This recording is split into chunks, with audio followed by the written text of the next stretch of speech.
إن الحمد لله نحمده ونستعينه ونستغفره ونعوذ بالله من شرور وعليكم السلام ورحمة الله ونعوذ بالله من شرور أنفسنا ومن سيئات أعمالنا من يهده الله فلا مضل له ومن يضلل فلا هادي له وأشهد أن لا إله إلا الله وحده لا شريك له وأشهد أن محمدا عبده ورسوله يا أيها الذين آمنوا اتقوا الله حق تقاته ولا تموتن إلا وأنتم مسلمون يا أيها الناس اتقوا ربكم الذي خلقكم من نفس واحدة وخلق منها زوجها وبث منهما رجالا كثيرا ونساء واتقوا الله الذي تساءلون به والأرحام إن الله كان عليكم رقيبا يا أيها الذين آمنوا اتقوا الله وقولوا قولا سديدا يصلح لكم أعمالكم ويغفر لكم ذنوبكم ومن يطع الله ورسوله فقد فاز فوزا عظيما وإن خير الكلام كلام الله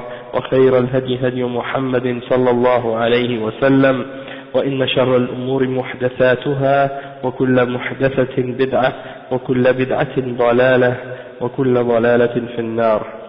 أما بعد.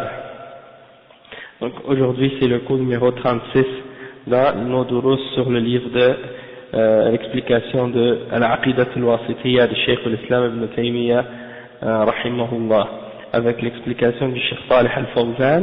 Et aujourd'hui le Cheikh il explique Faslun fi sifati ahli sunnati wal jama'a wa limadha summu bidhalik.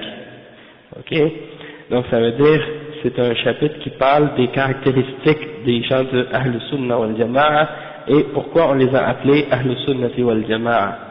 Cheikh Ibn Taymiyyah il dit ثم من طريقة أهل السنة والجماعة اتباع آثار رسول الله صلى الله عليه وسلم باطنا وظاهرا واتباع سبيل السابقين الأولين من المهاجرين والأنصار واتباع وصية رسول الله صلى الله عليه وسلم حيث قال عليكم بسنتي وسنة الخلفاء الراشدين المهديين من بعدي تمسكوا بها وعضوا عليها بالنواجذ وإياكم ومحدثات الأمور فإن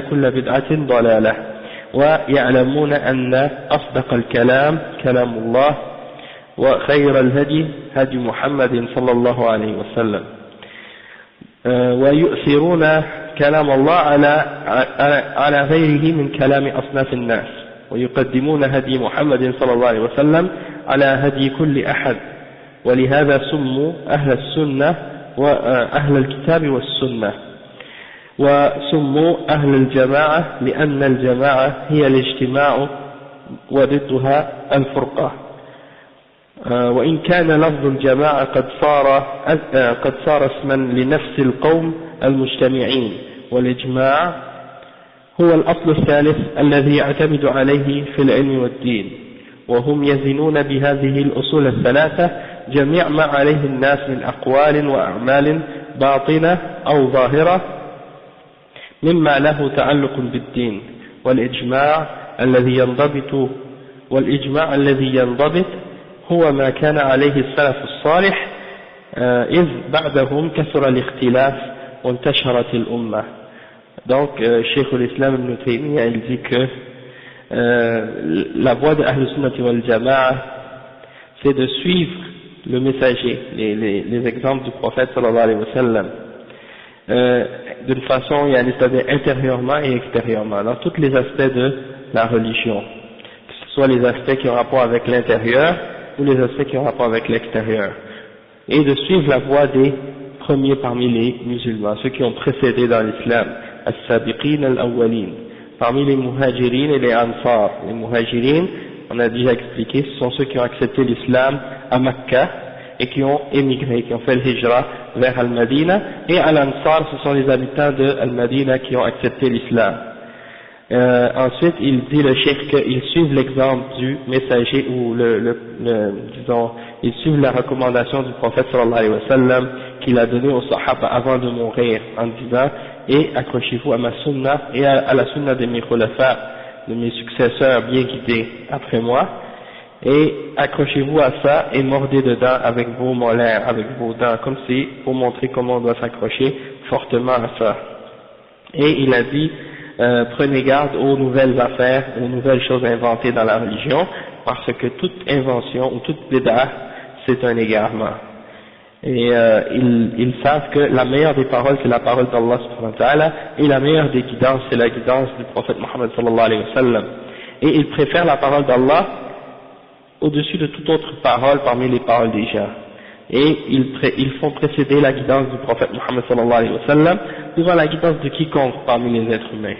Et c'est pour ça qu'on les appelle les gens de la sunna, les gens du livre et de la sunna, et on les appelle aussi les gens de al-jama'a, c'est-à-dire les gens qui sont sur al-jama'a, c'est-à-dire qui sont réunis et qui ne se divisent pas.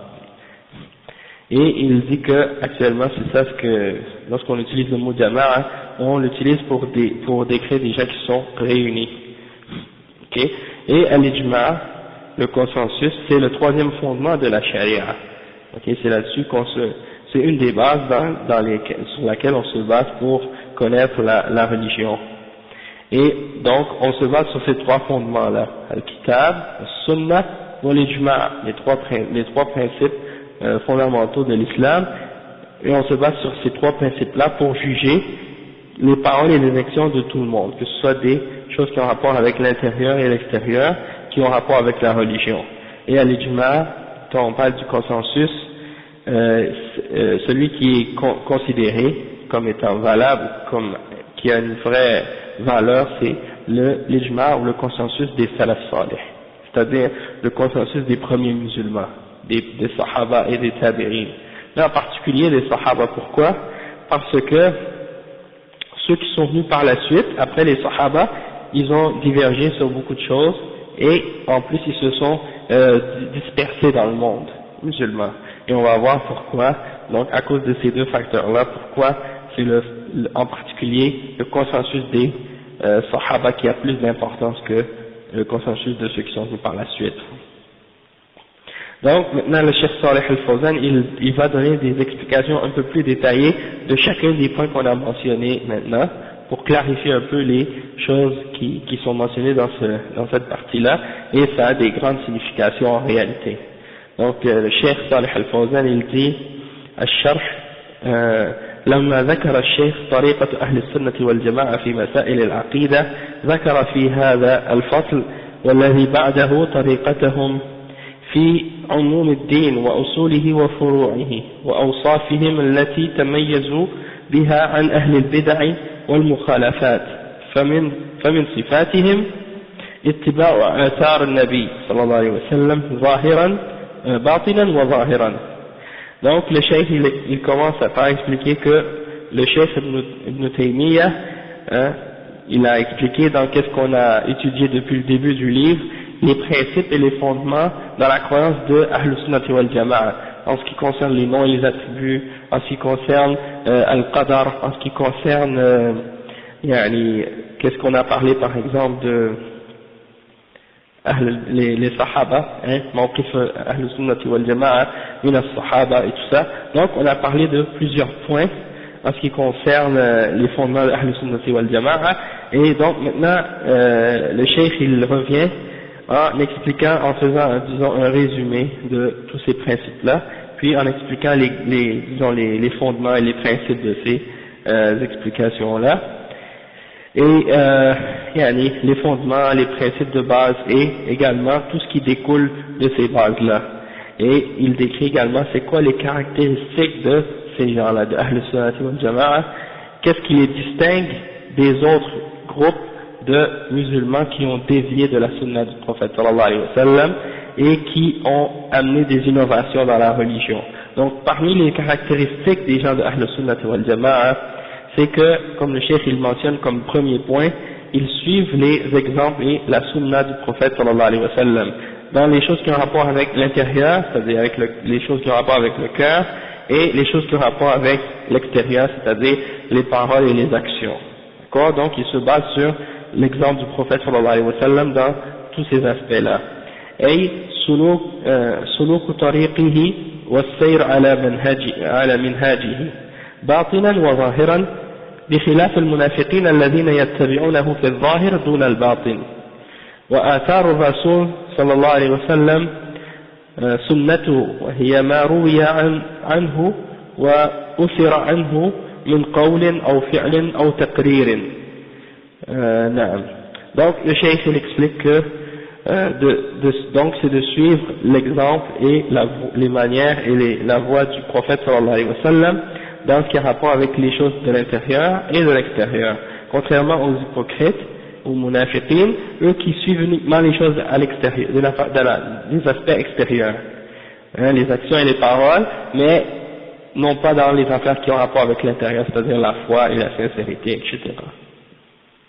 Donc ça c'est un point en particulier. Puis après le cheikh il dit et de suivre l'athar du Rasoul sallallahu alayhi wa sallam. Athar ça veut dire les traces, quand quelqu'un marche, il laisse des marques derrière lui, donc c'est ce qu'on appelle les traces, et en arabe on appelle ça athar. Et donc souvent quand on parle de la sunna, on utilise parfois le terme athar.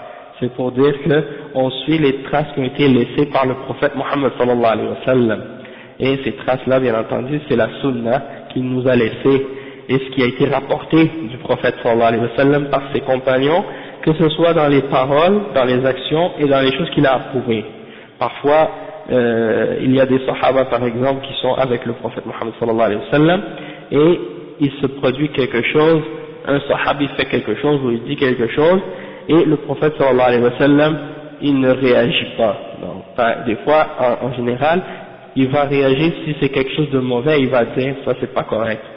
D'accord? Mais s'il dit rien, en général, ça veut dire qu'il a approuvé cette action-là. C'est pour ça qu'on dit qu'est-ce qu'il a approuvé. Taqrir, ça fait partie de sa sunna. Donc si quelque chose s'est produit en présence du prophète sallallahu alayhi wa sallam et qu'il n'a pas rien dit à ce sujet-là, il n'a pas interdit, ou il n'a pas eu de réaction négative pour dire que cette chose-là est mauvaise, donc en général ça veut dire que cette chose-là est permise. لا آثاره الحسية كمواضع جلوسه ونومه ونحو ذلك لأن تتبع ذلك سبب للوقوع في الشرك كما حصل في الأمم السابقة. Il dit que c'est de suivre ses traces dans ses paroles et ses actions et dans les choses qu'il a approuvées, et non pas de suivre physiquement ces traces, comme par exemple de suivre par exemple l'endroit où il s'est assis, l'endroit où il a dormi, l'endroit où il a marché, où il a prié. Il y a des gens qui ont compris ça, par exemple du fait de suivre l'exemple du prophète sallallahu alayhi wa sallam. Ils s'imaginent qu'il faut par exemple s'asseoir à l'endroit où il s'est assis exactement, ou aller à un endroit spécifique où on a dit qu'il a prié à cet endroit-là, ou de suivre ces traces dans le sens physique. Et ça, c'est pas du tout la signification de suivre l'exemple ou de suivre les traces du prophète sallallahu alayhi wa sallam, parce que en fait de faire ça, ça peut même amener quelqu'un à tomber dans le shirk. Ça peut même amener quelqu'un à tomber dans le shirk, et c'est ça ce qui est arrivé dans les peuples précédents. Ils ont pris les lieux ou les endroits où les prophètes ont vécu, ont prié, ont fait des actions, des choses spécifiques, et puis ils ont pris ces lieux-là comme des lieux d'adoration, puis ils ont, disons, parfois exagéré pour faire, disons, tabarruk par ces endroits-là ou des choses comme ça. Et puis, qu'est-ce qui est arrivé, c'est que même des fois, au temps du prophète sallallahu alayhi wa sallam, il y a eu des endroits où le prophète sallallahu alayhi wa sallam a prié, ou par exemple, où le prophète sallallahu alayhi wa sallam avait par exemple fait al-bay'a pour, par exemple, al-aqaba ou des choses comme ça. Il y avait un arbre à un endroit, puis Omar ibn al-Khattab, il l'a fait couper, pour éviter que les gens reviennent à cet endroit-là à chaque fois pour commencer à, disons, chercher une baraka de l'arbre ou des choses comme ça. Et puis, il y a un des sahaba qui, parfois, il faisait ces choses-là. Par exemple, comme Ibn Omar, ça a été rapporté à son sujet que lui, il voulait suivre le prophète sallallahu alayhi wa sallam dans tous les détails de cette façon. Là où le prophète sallallahu alayhi wa sallam avait prié, il s'arrêtait pour prier. Et des exemples de ce genre. Et les autres sahaba l'ont critiqué à ce sujet-là. Ils lui ont fait comprendre que c'était pas ça que ça signifie de suivre l'exemple du prophète sallallahu alayhi wa sallam. Et souvent il y a des gens aussi qui justement déforment aussi la signification lorsqu'on dit par exemple qu'on doit suivre l'exemple des salafs, c'est-à-dire des prédécesseurs, des sahaba, etc. Eux ils s'imaginent que lorsqu'on demande aux gens de suivre les salaf salih, ça veut dire qu'on doit par exemple obligatoirement, si on mange, on doit manger obligatoirement avec les mains, on doit s'asseoir par terre, on n'a pas le droit d'utiliser des chaises et des tables, on n'a pas le droit de prendre une voiture, on n'a pas le droit d'utiliser les moyens modernes. Et ça, en fait, ils disent ça, ils savent en réalité que c'est pas du tout ça que ça signifie d'être un salafi ou de suivre la voie des salafs. Mais ils font ça juste pour essayer de dénigrer les gens qui veulent suivre la voie des salafs et pour se moquer d'eux en réalité. Et en même temps pour décourager certaines personnes qui souhaiteraient suivre l'islam de la façon correcte, hein, de les décourager de le faire en essayant de se moquer de cette façon-là des gens qui veulent suivre la sunna. Donc, suivre la sunna et suivre l'exemple des salafs, ça veut dire que tu suis leur compréhension des textes et que tu suis leur méthodologie dans la façon dont ils approchent le Coran et la sunna selon les règles qui ont été établies à leur époque, et non pas de suivre exactement chaque détail. Il y a des choses également de l'exemple du prophète sallallahu alayhi wa sallam, il y a des choses que le prophète sallallahu alayhi wa sallam faisait à son époque qui faisaient partie, disons, de la tradition du prophète sallallahu alayhi wa sallam. Ça ne voulait pas nécessairement dire que c'est obligatoire de faire exactement tout ce qu'il fait, par exemple. Wa alaykum salam wa rahmatullahi wa barakatuh. Si le prophète sallallahu alayhi wa sallam, par exemple, portait des sandales, puis que nous, par exemple, ici on est à Montréal, puis qu'il fait froid, moins 30, puis qu'on veut marcher dans la rue, si on veut faire la sunna, ça ne veut pas dire on est obligé de mettre des sandales.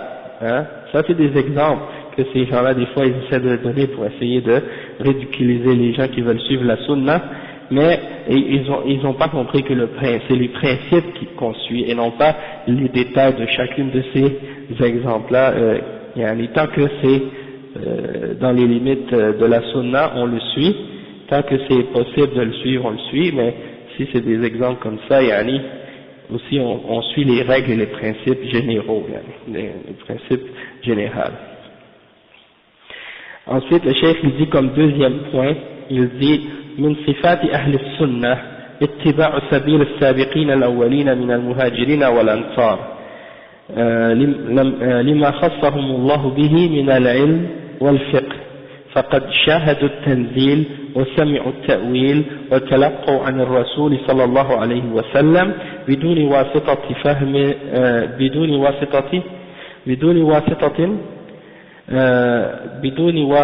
فهم أقرب إلى الصواب وأحق بالاتباع بعد الرسول صلى الله عليه وسلم. Donc le cheikh dit parmi les caractéristiques des gens de Ahl Sunnah, c'est qu'ils suivent l'exemple des premiers parmi les musulmans, ceux qui ont précédé les autres dans la foi, parmi les premiers croyants, parmi les muhajirines et les ansar, comme on a dit tout à l'heure. Pourquoi? Parce que Allah leur a donné, disons, ce privilège-là, du fait qu'ils étaient les premiers croyants et qu'ils étaient avec le prophète sallallahu alayhi wa sallam. Donc, ils avaient un accès direct à la connaissance et à la compréhension de l'islam, de sa source directe, parce que c'est le prophète sallallahu alayhi wa sallam qui leur expliquait directement la religion. Ils n'ont pas passé par un intermédiaire. Wa alaykum salam wa rahmatullahi wa barakatuh. Ils n'ont pas passé par un intermédiaire pour comprendre l'islam. Nous, on a tous passé par des intermédiaires pour comprendre l'islam, parce que entre nous et le prophète sallallahu alayhi wa sallam, il y a plus que 14 siècles. Tandis que eux, les sahaba, ils ont eu cet accès direct là à la religion, à la compréhension et à la connaissance de la religion. Donc, ils ont été témoins de la révélation, ils ont entendu l'explication des versets et de la religion directement du prophète Muhammad sallallahu alayhi wa sallam, sans qu'il y ait entre eux un intermédiaire entre eux et le prophète sallallahu alayhi wa sallam. Donc ils sont plus proches de la compréhension correcte et de la pratique de la religion correcte. Aujourd'hui, comme j'ai donné des fois cet exemple, quand on veut savoir comment prier, on ouvre les livres de hadith, on ouvre les livres de fiqh pour essayer de comprendre les règles, etc. Tandis que eux, les sahaba, la seule chose qu'ils avaient à faire s'ils voulaient savoir comment prier, c'est de regarder le prophète Muhammad sallallahu alayhi wa sallam devant eux, faire la prière, et c'était ça leur cours de fiqh. C'était comme ça qu'ils apprenaient le dîn. donc ils avaient beaucoup d'avantages sur nous par rapport à ça, et donc c'est des privilèges qu'ils avaient du fait qu'ils étaient avec le prophète sallallahu alayhi wa sallam. Et donc, ils sont plus proches de la vérité et de l'opinion correcte, et ils sont plus près dans la façon de suivre l'exemple du prophète sallallahu alayhi wa sallam que ceux qui sont venus après eux. Donc, le cheikh il dit فاتباعهم يأتي بالدرجة الثانية بعد اتباع الرسول صلى الله عليه وسلم فأقوال الصحابة حجة يجب اتباعها إذا لم يوجد نص عن النبي صلى الله عليه وسلم لأن طريقهم أسلم وأعلم وأحكم لا كما يقول بعض المتأخرين إن طريقة السلف أسلم وطريقة الخلف أعلم وأحكم فيتبعون طريقة الخلف ويتركون طريقة السلف. Donc le cheikh l'explique, il dit que donc on doit en deuxième place, c'est-à-dire après le Coran et la Sunna, qu'est-ce qui vient en deuxième? C'est l'exemple des Sahaba, de suivre l'exemple des Sahaba, d'accord? Et c'est ça qu'on appelle de suivre les Salaf Salih. D'accord? Allah subhanahu wa ta'ala, il nous ordonne de les suivre dans plusieurs versets, comme on avait mentionné plusieurs fois, السابقون الأولون من المهاجرين والأنصار والذين اتبعوهم بإحسان رضي الله عنهم ورضوا عنه. Ok, donc les tout premiers parmi les croyants, ceux qui ont précédé dans la foi, parmi les muhajirin et les ansar, et ceux qui les ont suivis en bien, radiyallahu anhum wa radu anhu. Donc Allah nous dit que on doit faire partie de ceux qui les suivent dans le bien si on veut faire partie de ceux dont Allah subhanahu wa ta'ala est satisfait. Si on veut rentrer dans ceux de ceux qui font partie de ceux qu'il a décrit comme étant radiyallahu anhum wa radu anhu, il faut suivre leur exemple. Et il dit également dans un autre verset وَمَنْ يُشَاقِقِ الرَّسُولَ مِنْ بَعْدِ مَا تَبَيَّنَ لَهُ الْهُدَى وَيَتَّبِعْ غَيْرَ سَبِيلِ الْمُؤْمِنِينَ نُوَلِّهِ مَا تَوَلَّى وَنُصْلِهِ جَهَنَّمَ وَسَاءَتْ مَصِيرًا. C'est-à-dire celui qui fait une scission, c'est-à-dire il se sépare avec le prophète sallallahu alayhi wa sallam, après que la guidance lui a été clarifiée et qu'il suit autre que la voie des croyants, c'est-à-dire les Sahaba, parce que les croyants à l'époque, bien entendu, c'était les Sahaba, nuwallihi ma tawalla. Comme il s'est détourné, on va le laisser se détourner. Et il sera brûlé dans l'enfer. Et quelle mauvaise destination. D'accord? Donc ça nous montre encore une fois l'obligation de suivre la voie des mu'minin, sabil al-mu'minin, encore une fois. Et il y a l'autre exemple qu'on va mentionner tout de suite après, Inch'Allah. Donc je vais laisser les autres preuves par la suite, Inch'Allah. Cheikh dit donc les paroles des Sahaba sont une preuve. Les paroles des Sahaba sont une preuve qu'il est obligatoire de suivre lorsqu'il n'y a pas un texte du prophète sallallahu alayhi wa sallam qui a été lorsqu'il n'y a pas un texte qui vient d'Allah subhanahu wa ta'ala et du prophète sallallahu alayhi wa sallam, c'est-à-dire lorsqu'il n'y a pas un texte du Coran et de la Sunna, eh bien qu'est-ce qui vient après? C'est wa alaykum salam wa rahmatullahi wa barakatuh. Qu'est-ce qui vient après? C'est les paroles des Sahaba, et ça c'est une preuve, d'accord? Leur parole est une preuve s'il n'y a pas de texte du Coran et de la Sunna. Et on dit à propos de l'exemple des Sahaba que leur voix elle est plus, disons, plus sécuritaire, plus sécuritaire. Aslam, j'avais trouvé le mot tout à l'heure quand je lisais. Aslam, disons qu'elle est plus sécure, plus sécuritaire, elle est basée sur la connaissance et elle a plus de sagesse. Je ne sais pas comment expliquer. Des fois, il y a cette expression-là. C'est parce que il y a des gens, parmi les gens de Bid'ah, ils ont amené cette parole, comme le cheikh il dit. Il est parmi les khalaf, ceux qui sont venus par la suite, dans les siècles après les Sahaba. Il y a des gens de Bid'ah qui sont arrivés avec des innovations dans les questions des noms et des attributs d'Allah subhanahu wa ta'ala, ok? Et ils ont inventé ces règles basées sur la philosophie comme on a expliqué plusieurs fois, pour déformer le sens des noms et des attributs d'Allah subhanahu wa ta'ala. Et donc eux ils se sont dit, la voie des salafs, parce que pour eux, la voie des salafs, disons, c'était une voie qui était plus sécuritaire, quand je dis sécuritaire, c'est peut-être pas le bon terme.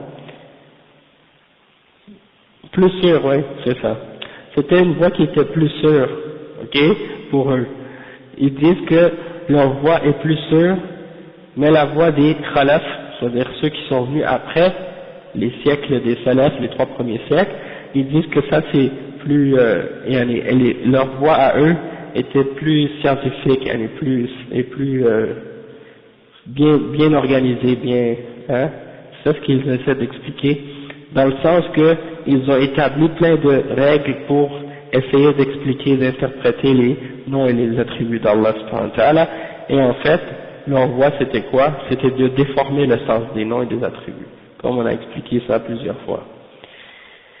Mais cette façon-là de parler à propos des salafs, en réalité c'est une façon de les dénigrer indirectement, tu vois, parce que la voie des salafs, elle est non seulement plus sûre, mais elle est également, c'est elle qui est en réalité basée plus sur la connaissance et basée plus sur la sagesse et la compréhension de la religion. Parce que eux, ils se sont imaginés que la voie des salafs, c'était de ne pas parler, de ne pas expliquer les noms et les attributs d'Allah. Eux, ils s'imaginent que la voie des salafs, c'est-à-dire les sahaba, c'est de mentionner les mots et de dire les noms et les attributs, mais qu'ils pensent que les salafs, ils ne comprenaient pas la signification de ces noms et de ces attributs-là. Comme si pour eux, ces noms et ces attributs d'Allah, c'était comme des mots en langue étrangère, comme des mots en chinois ou en grec ou en italien. C'est-à-dire, pour les sahaba, c'est des mots qui n'avaient pas de signification. D'accord? Et que c'est ceux qui sont venus après, c'est eux qui ont commencé à expliquer des significations pour ces noms-là et à donner un autre sens et à établir des règles pour comprendre les noms et les attributs d'Allah.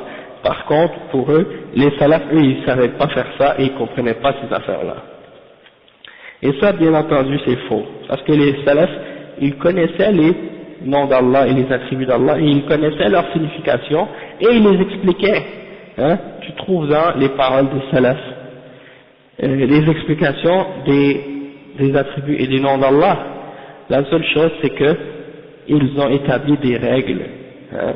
C'est-à-dire, tu ne dois pas essayer de déformer le sens des attributs, bila tahrif, ou la ta'til, tu déformes pas les noms des attributs d'Allah, et tu n'essaies pas de nier non plus leur signification, et bila takyifin wa la tamthil, et tu ne demandes pas le comment des attributs d'Allah, et tu ne demandes pas également, ou tu n'essaies pas de faire des comparaisons ou des ressemblances entre Allah et les attributs d'Allah et les attributs de sa création.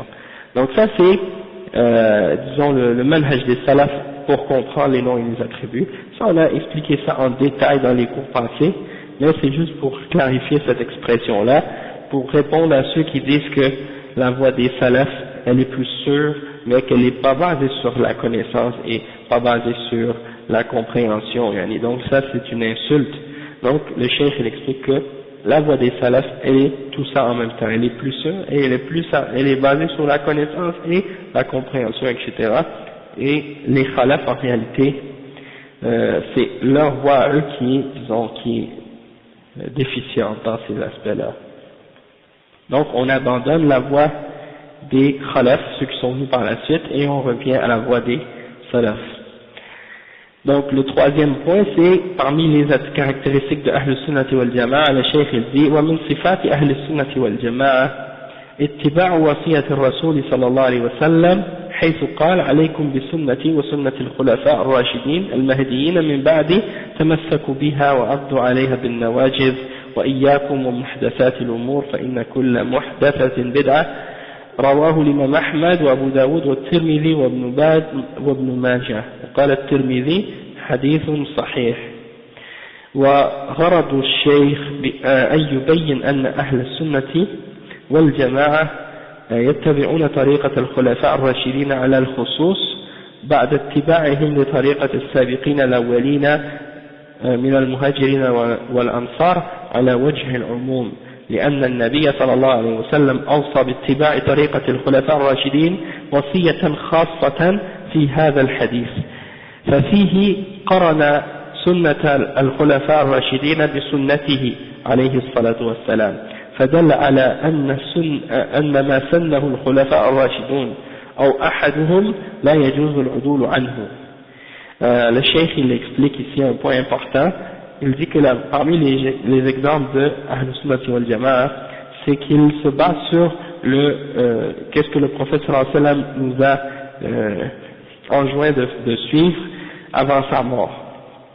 Ça c'est c'est dans le hadith de Irbad ibn Sariya, lorsqu'il a réuni les Sahaba, quand il parlait avec les Sahaba, il leur a fait comme un genre de sermon, et les Sahaba ont dit, quand le prophète sallallahu alayhi wa sallam a dit ce discours-là, les Sahaba commençaient à pleurer, c'est-à-dire ils avaient les larmes qui coulaient lorsqu'ils parlaient, et en même temps ils avaient le cœur qui frémissait, c'est-à-dire ils avaient le cœur ému, oui, rempli d'émotions. Donc les Sahaba ont dit au messager d'Allah, la façon dont tu nous parles, c'est comme si tu nous faisais tes adieux, la façon dont tu nous parles, c'est comme si tu nous faisais tes adieux. Alors qu'est-ce que tu nous conseilles, qu'est-ce que tu nous conseilles avant de nous quitter? Donc le prophète sallallahu alayhi wa sallam leur a répondu en disant: je vous incite à craindre Allah subhanahu wa ta'ala et d'écouter et d'obéir ceux qui sont vos dirigeants, même si celui-là est un esclave, etc. Et puis après il a expliqué que et accrochez-vous à ma sunna, c'est ça ce qu'il mentionne ici, accrochez-vous à ma sunna et à la sunna de mes successeurs bien guidés après moi, et accrochez-vous à ça et mordez dedans avec vos molaires et prenez garde aux nouvelles choses dans la religion, car toute innovation est un égarement.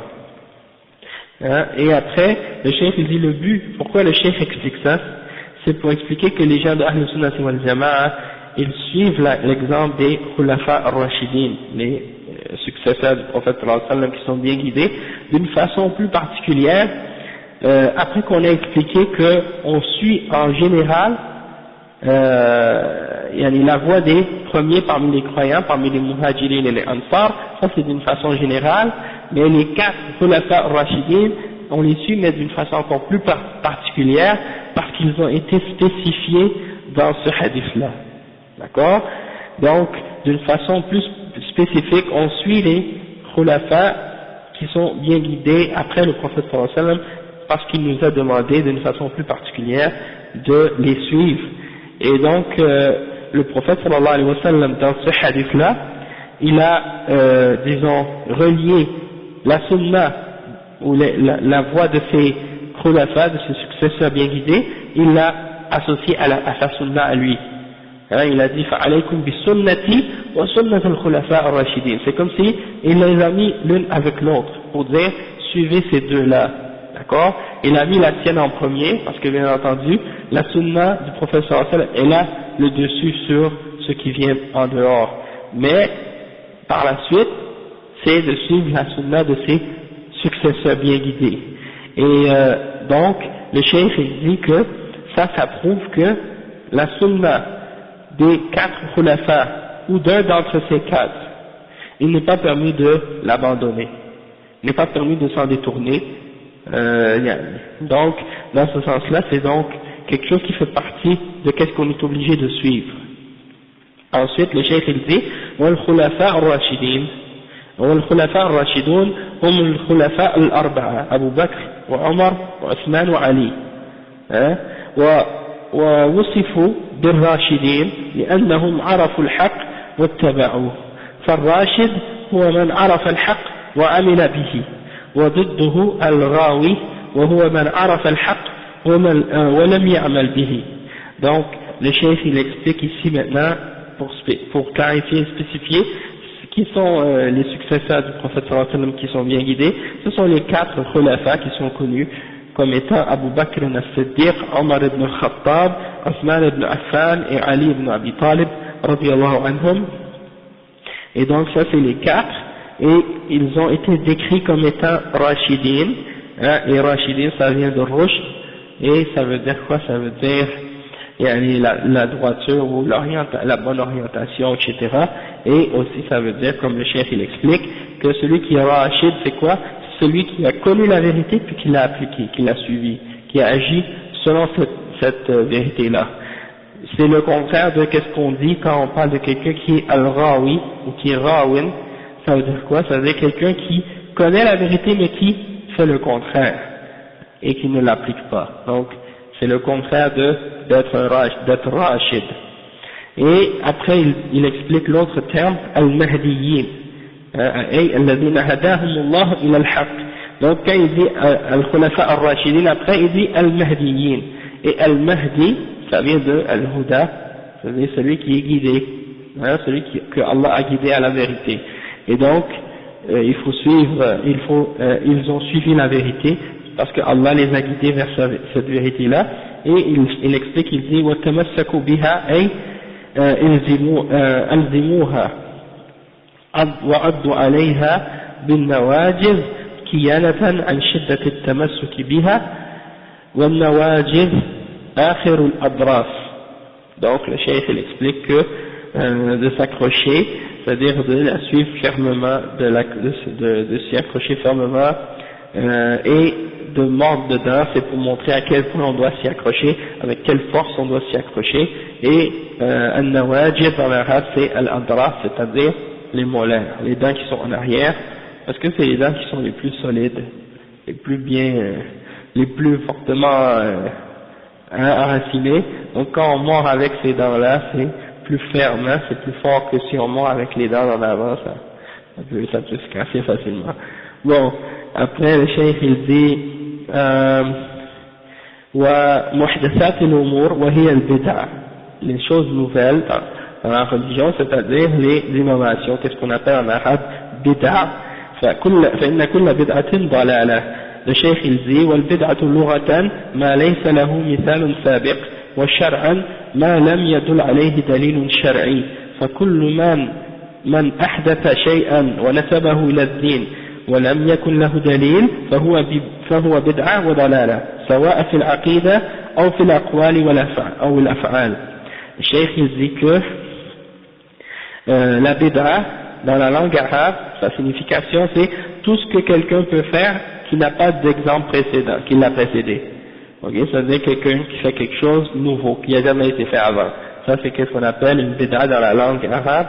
Toutefois dans la charia, ça veut dire toute chose que tu fais, ou que tu dis, ou une action, ou une croyance, ou une parole, qui n'a pas de base dans la charia, qui n'a pas une preuve dans la charia. Donc toute personne qui fait une action, ou qui dit une parole ou une croyance, et qui l'attribue ou qui l'associe à la religion, mais que cette parole ou cette action ou cette chose-là qu'il attribue à la religion n'a pas de référence dans les preuves de la charia, alors c'est une innovation, c'est une bid'a, et c'est donc par conséquent un égarement. Peu importe que ce soit dans la croyance, ou dans les paroles, ou dans les actions. D'accord? Wa alaykum assalam wa rahmatullahi wa barakatuh. ومن صفات أهل السنة والجماعة. Donc quatrièmement, le cheikh dit ومن صفات أهل السنة أنهم طيب إن شاء الله. ومن صفات أهل السنة أنهم يعظمون كتاب الله وسنة رسوله ويجلونهما ويقدمونهما في الاستدلال بهما والاقتداء بهما على أقوال الناس وأعمالهم لأنهم يعلمون أن أصدق الكلام كلام الله. قال الله تعالى ومن أصدق من الله قيلا ومن أصدق من الله حديثا. Donc le cheikh il dit que parmi les caractéristiques de Ahl Sunnah wal Jama'a, c'est qu'il donne un grand respect au Coran et à la Sunna du prophète sallallahu alayhi wa sallam, et disons, il leur donne une grande importance, hein, et ils les font précéder dans les preuves qu'ils utilisent pour prouver les aspects de la religion. D'accord? On ne place rien avant la parole d'Allah et la parole du prophète sallallahu alayhi wa sallam. Il n'y a rien qui peut être mis en avant de la parole d'Allah et la parole du prophète sallallahu alayhi wa sallam. Peu importe que ce soit la parole de quiconque ou l'exemple de quiconque, comme le chef va expliquer bientôt. Et donc on se base sur ces paroles-là qui sont les paroles d'Allah et les paroles du prophète sallallahu alayhi wa sallam, et on met en application ces exemples et ces paroles-là. Et on sait que, ils savent, le cheikh il dit que Ahl Sunnati wal Jama'a, ils savent que la meilleure parole c'est la parole d'Allah, parce que Allah il dit dans le Coran وَمَنْ أَصْدَقُ مِنَ اللَّهِ قِيلًا, c'est-à-dire qui est meilleur que Allah subhanahu wa ta'ala en parole, وَمَنْ أَصْدَقُ مِنَ اللَّهِ حَدِيثًا, c'est-à-dire qui est meilleur que Allah en parole. Il n'y a personne qui est meilleur que Allah en parole. Ça c'est les versets, le cheikh il mentionne les versets 122 et 87 dans Surat An-Nisa, c'est les deux versets.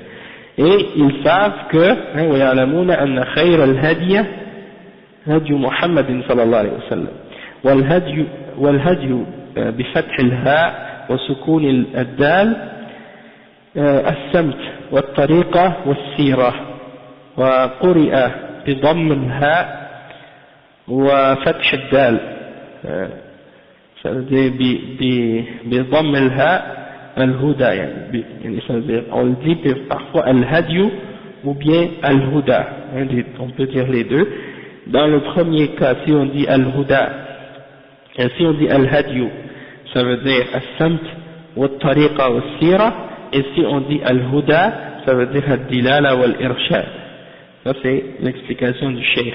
Donc ils disent que Ahl Sunnah wal Jama'a savent que la meilleure des guidances c'est la guidance du prophète Mohammed sallallahu alayhi wa sallam, et on a expliqué les deux mots. Al-had, on peut dire soit hadiyu ou bien huda, dans les deux. Si on dit al-hadiyu, ça veut dire la voie et l'exemple, et si on dit al-huda, ça veut dire l'orientation et oui c'est ça, l'orientation. Donc le cheikh il dit ensuite ويؤثرون كلام الله على غيره من كلام أصناف الناس، أي يقدمونه ويأخذون به ويتركون ما عرضه من كلام الخلق أيا كانوا رؤساء أو علماء أو عبادا.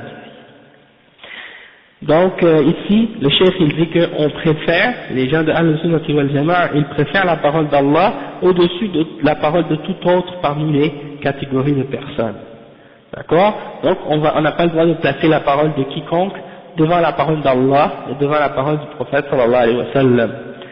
Donc on fait précéder, comme on a dit tout à l'heure, la parole d'Allah devant la parole de quiconque, et tout ce qui s'oppose à la parole d'Allah, tout ce qui s'oppose à la parole d'Allah parmi les paroles des créatures, eh bien, on le laisse, on l'abandonne.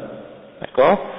Ça c'est quelque chose, beaucoup de gens parfois ils ne prennent pas en considération. S'ils trouvent par exemple, ils vont à l'école, quelqu'un va à l'école, il a des cours soit en psychologie, sociologie, ou bien en n'importe quelle matière, même science, biologie, n'importe quoi. Tu lis un texte et tu vois qu'il y a une parole dans ce texte qui est opposée à ce que Allah dit dans le Coran. Dans une situation comme ça, tu dois bien entendu être certain de la signification de ce que Allah dit en premier, pour être sûr qu'il y a vraiment une contradiction ou une opposition entre les deux, parce que des fois tu t'imagines peut-être qu'il y a une opposition alors qu'en réalité c'est parce que tu as mal compris le verset ou la parole dans le Coran ou bien la parole du prophète sallallahu alayhi wa sallam. Donc premièrement, vérifier que ta compréhension de ce verset-là est en accord avec les textes réellement dans le tafsir et tout. Puis ensuite, si tu vois qu'il y a réellement une opposition entre la parole d'Allah et la parole de cet être humain-là qui a parlé dans un sujet quelconque, et dans ce cas-là, bien entendu, tu dois abandonner la parole de cet être humain, peu importe dans quel domaine. Que ce soit la théorie de Darwin ou que ce soit des théories en sociologie ou en psychologie, ou que ce soit des théories en politique ou en économie, peu importe le domaine. S'il y a une chose qui est opposée au Coran et à la Sunna, eh bien il faut l'abandonner. Et c'est pas, on regarde pas qui l'a dit. C'est-à-dire, on regarde pas est-ce que c'est par exemple un dirigeant ou un roi qui l'a dit, ou un prince, ou que ce soit un savant de l'islam, même si c'est le plus grand parmi les savants de la religion, hein, s'il s'oppose, si ce qu'il dit est opposé au Coran et à la Sunna, on laisse tomber qu'est-ce qu'il a dit, même si on le respecte, parce que c'est un savant, mais toutefois, les ulama, ils nous ont tous dit, tous les ulama de Ahl Sunnah wal Jama'a, ils ont tous dit, si vous trouvez quelque chose qui est en opposition dans mes paroles avec le Coran et la Sunna, laissez tomber ma parole et suivez ce qui est écrit dans le Coran et dans la Sunna authentique. Donc ça veut dire que dans ce sens-là, si on abandonne leur parole lorsqu'elle est en opposition avec un hadith authentique ou bien avec une ayah dans le Coran, et dans ce cas-là, on leur a pas manqué de respect parce que c'est ça ce qu'ils eux-mêmes ils ont demandé aux musulmans de faire, c'est d'abandonner leur parole et de suivre la preuve. Également, peu importe qui c'est Yanni parmi les hommes. Donc, une fois je faisais une conférence, j'expliquais par exemple à des non-musulmans les principes de la religion musulmane, ça, les fondements, le tawhid et tout. Puis il y avait une personne qui était présente, puis on m'a posé la question au sujet de, par exemple, des chrétiens qui voulaient, par exemple, il y avait une activité, je sais pas, dans une église où on avait fait venir des jeunes chrétiens, puis on avait demandé à des jeunes musulmans de venir dans l'église pour chanter des chants avec les chrétiens dans l'église. Hein? Puis, supposément que le roi ou le prince aurait approuvé de cette action-là. Et la personne disait, c'était pas un musulman, la personne qui a dit ça c'était un chrétien, que étant donné que c'est le prince des croyants, donc on peut pas, disons, on peut dire que c'est accepté dans l'islam parce qu'il est Amirul Mu'minin, d'accord? Eux les chrétiens, quand ils entendent le terme Amirul Mu'minin ou le prince des croyants ou le dirigeant des croyants, ils s'imaginent que ça veut dire que sa parole est dans la religion et disons il a le droit de dire ce qu'il veut dans la religion et on est obligé de l'obéir dans ce qu'il dit même si c'est contraire au Coran et à la Sunna. Et ça c'est incorrect. On sait tous que la voie de Ahl Sunnah wal Jama'a en ce qui concerne les dirigeants, c'est qu'on est obligé de les obéir dans le bien, hein, et on n'a pas le droit de s'opposer à eux dans leur commandement et dans l'autorité quand ils nous ordonnent de faire quelque chose qui est bien et qui est halal. Ça, il n'y a pas de doute là-dessus. Et on n'a pas le droit d'appeler à la désobéissance du dirigeant. Toutefois, ça se limite dans qu'est-ce qui est halal. Si le dirigeant nous ordonne de faire un péché et de désobéir à Allah subhanahu wa ta'ala ou de désobéir au prophète sallallahu alayhi wa sallam, et bien dans ce cas-là, on n'a pas le droit d'obéir. Il est interdit de désobéir, il est interdit d'obéir dans des cas comme ça. Et le prophète sallallahu alayhi wa sallam il dit La ta'ata li makhlouqin fi ma'siyatil khaliq. Donc, si le dirigeant il nous dit de faire quelque chose et que c'est en accord avec la religion et c'est pas un péché, on le fait selon notre capacité. Hein? Mais si il nous demande de désobéir à Allah, de désobéir au prophète sallallahu alayhi wa sallam, on n'a pas le droit de l'obéir dans ces choses-là. Allah subhanahu wa ta'ala, il dit Ya ayyuhalladhina amanu ati'u Allah wa ati'u ar-rasul wa ulil amri minkum fa in tanaza'tum fi shay'in farudduhu ila Allah wa ar-rasul in kuntum tu'minuna billahi wal yawmil akhir dhalika khayrun wa ahsanu ta'wila. Donc obéissez à Allah, Allah dit ô les croyants, obéissez à Allah et obéissez aux messagers et à ceux d'entre vous qui détiennent le commandement.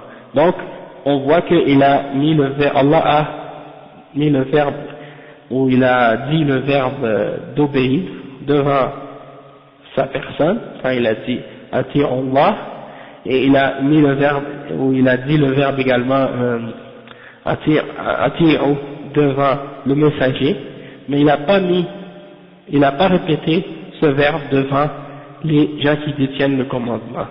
Parce que ça c'est pour faire comprendre, comme les ulama ont expliqué, que l'obéissance de ceux qui détiennent le commandement sur nous est limitée par l'obéissance d'Allah et l'obéissance du messager.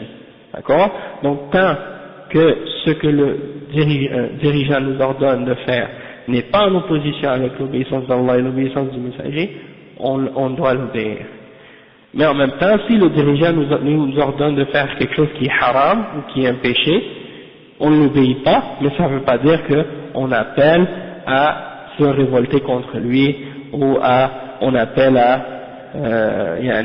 s'opposer à son autorité ou à le renverser ou des choses de ce genre, comme contrairement à ce que font les Khawarij et les Mu'tazila et les autres gens de Bid'a qui appellent à la révolte et des choses comme ça. Donc ça c'est juste pour mettre les choses en perspective, pour vous faire comprendre que la parole d'Allah, elle ne peut pas être, on ne peut pas mettre devant la parole d'Allah et la parole du messager la parole de quiconque, peu importe qui il est, hein. Et ni les paroles exemple des madhahib, que ce soit le madhab de l'imam Malik, ou Shafi'i, ou Ahmad, ou Abu Hanifa, peu importe qui il est parmi les ulama. On n'a pas le droit de mettre la parole de quelqu'un devant la parole d'Allah et du messager, peu importe qui il est, peu importe son niveau dans la connaissance. D'accord? Et encore moins si c'est un kafir, un philosophe ou quelque chose comme ça. Hein, il y en a des gens comme ça, ils étudient dans les universités ou bien dans les collèges, dans les cégeps, ils étudient la philosophie, Jean-Jacques Rousseau a dit ça, Voltaire a dit ça, je sais pas, Nietzsche a dit ça, puis là après, ils commencent à juger le Coran et la Sunna par rapport à ce que ces soi-disant philosophes ont dit. Platon a dit ça, Aristote a dit ça, etc. Aristote a dit ça, c'est contraire au Coran, ils laissent le Coran, ils prennent la parole d'Aristote, hein, etc. Des affaires comme ça. Ça, hein. Oui, l'exemple des paroles de Karl Marx ou de Engels ou d'autres parmi les philosophes. L'opium, comme une drogue, ok? C'est-à-dire que pour lui, il essaie d'expliquer que le peuple a des douleurs, il a des souffrances, puis au lieu de prendre la drogue pour s'alléger les souffrances et tout, ben il prend de l'opium. C'est ça, ils inventent la religion pour essayer de répondre ou régler leurs problèmes. D'accord? Ça c'est une de leurs illusions. Qu'est-ce qu'ils s'imaginent? Wa alaykum salam wa rahmatullahi wa barakatuh. Ensuite, le cheikh, on va continuer. Le cheikh il dit, ok, on a dit, ils font précéder la guidance du prophète sallallahu alayhi wa sallam. Le cheikh il dit, وَيُقَدِّمُونَ هَدْيَ مُحَمَّدٍ صلى الله عليه وسلم أي سنته وسيرته وتعاليمه وعليكم السلام ورحمة الله وإرشاده على هدي كل واحد من الخلق مهما عظمت مكانته إذا كان هديه يعارض هدي الرسول صلى الله عليه وسلم وذلك عملا بقوله تعالى يا أيها الذين آمنوا أطيعوا الله وأطيعوا الرسول وأولي الأمر منكم فإن تنازعتم في شيء فردوه إلى الله والرسول إلى آخر الآية. Donc le cheikh il répète encore la même chose que ce qu'on a dit tout à l'heure à propos de la parole d'Allah, il le répète au sujet de la parole du messager d'Allah sallallahu alayhi wa sallam. C'est-à-dire que on doit faire précéder la parole du prophète Muhammad sallallahu alayhi wa sallam au-dessus de la parole de quiconque. D'accord? Et bien entendu,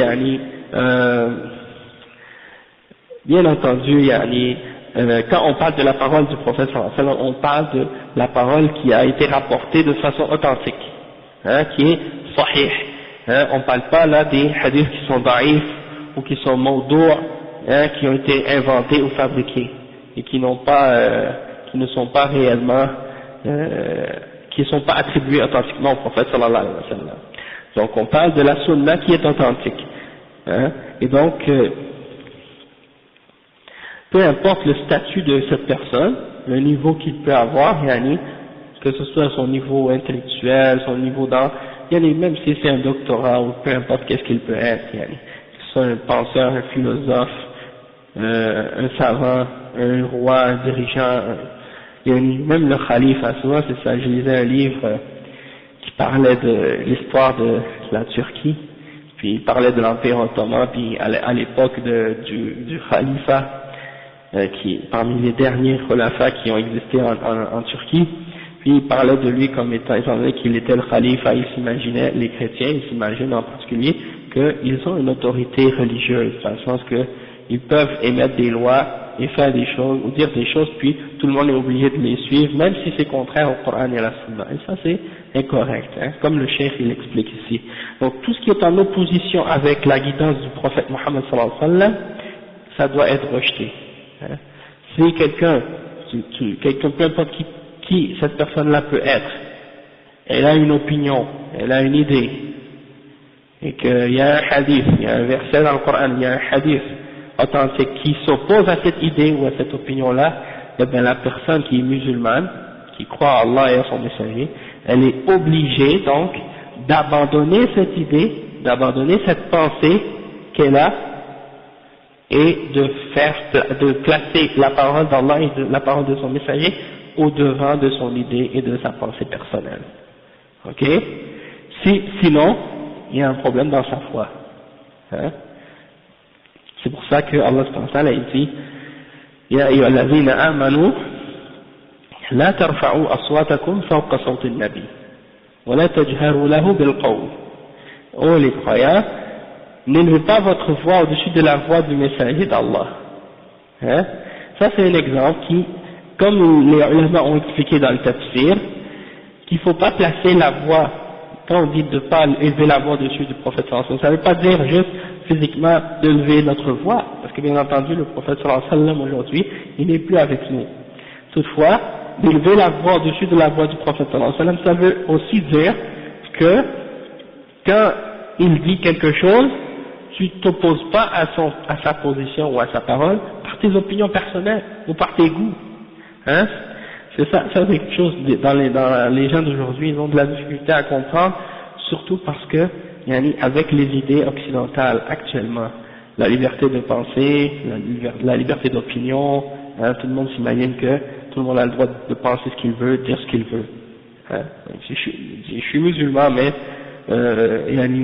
moi en ce qui me concerne, je suis pas d'accord avec ça. Allah a dit ça dans le Coran, mais moi j'ai une opinion différente. Ou bien le prophète sallallahu alayhi wa sallam, il a dit ça dans le hadith, oui c'est authentique, ok, mais moi j'ai une autre opinion. Elle est où ta foi dans ce cas-là? Où les temps ont changé ou des choses comme ça. Allah subhanahu wa ta'ala dit Ya ayyuhalladhina amanu.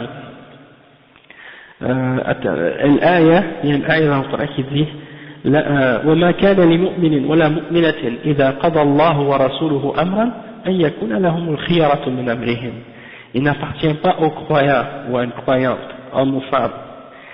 Une fois qu'Allah et son messager ont décrété une chose, qu'ils aient encore le choix dans leur façon, et dans leur, أن يكون لهم الخيرة في أمرهم, dans leurs affaires, qu'ils aient encore le choix et les opinions à choisir des choses dans leurs affaires personnelles.